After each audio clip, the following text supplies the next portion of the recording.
nous cheminons tous avec le mystère de Pâques comme le mystère principal de notre foi.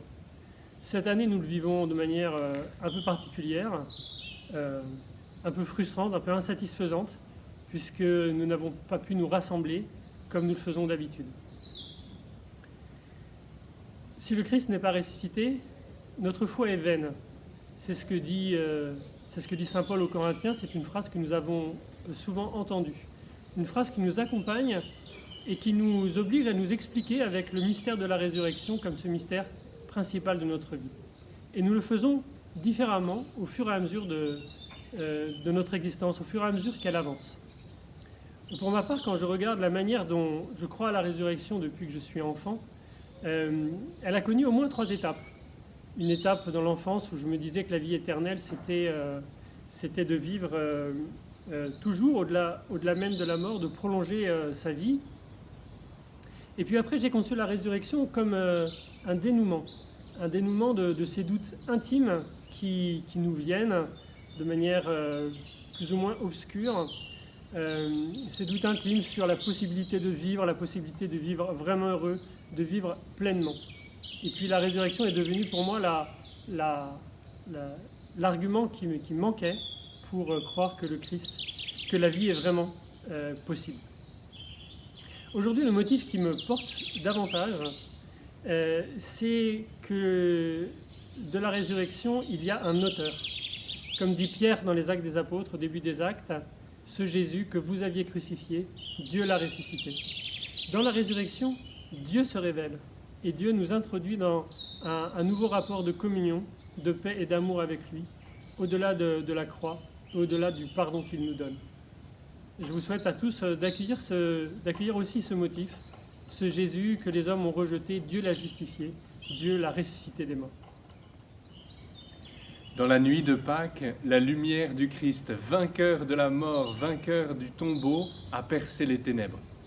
Dans la nuit de Pâques, Jésus nous ouvre, nous donne, nous offre la vie et la vie en plénitude. Dans la nuit de Pâques, nous n'avons pas oublié le Vendredi Saint, les épreuves, les doutes, les souffrances que nous avons pu traverser, que Jésus a assumé, assume et traverse avec nous pour pouvoir ensuite ressusciter à la vie éternelle. Et voilà que cette expérience du ressuscité, elle peut être parfois un petit peu rapide. Je pense à Marie-Madeleine qui, le dimanche matin de Pâques, rencontre Jésus ressuscité, et Jésus lui dit « Noli me tangere », ne me touche pas, ne me retiens pas, ne m'arrête pas. Comme si Jésus voulait se manifester ressuscité, mais qu'il ne prolongeait pas cette expérience. Et nous avons tendance avec d'autres à dire « reste avec nous ressuscité, reste avec nous tel que tu es dans ta vie nouvelle, dans ta vie de ressuscité ». Notre expérience de la résurrection, de Jésus ressuscité, elle peut être dans notre vie plus ou moins rapide, intense, peut-être même impalpable, fugace. Et pourtant, Dieu n'a pas besoin forcément que cette expérience soit longue pour transformer nos vies. Oui, réellement, le Seigneur ressuscité peut transformer toute notre vie, puissions-nous l'accueillir. Dieu nous renouvelle à Pâques, c'est lui qui agit. Et nous, notre part, notre participation, c'est de recevoir ce renouvellement, d'y croire. Autrement dit, notre part, c'est d'inventer la voie nouvelle sur laquelle aller. Confiant dans le renouvellement que Dieu fait, nous pouvons inventer une voie nouvelle. Et cette voie nouvelle, elle tient compte de ce que nous sommes.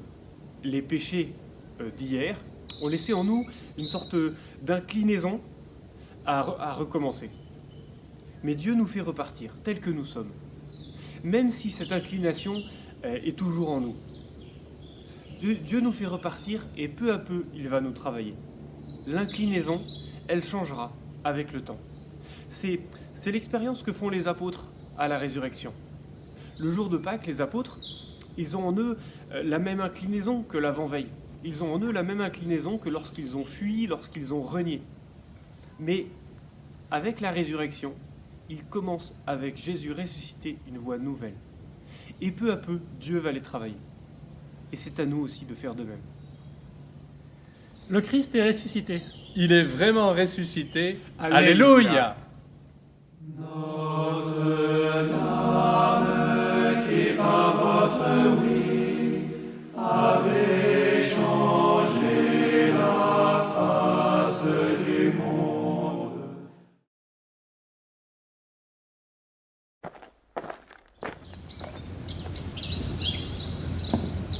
On va y aller les gars.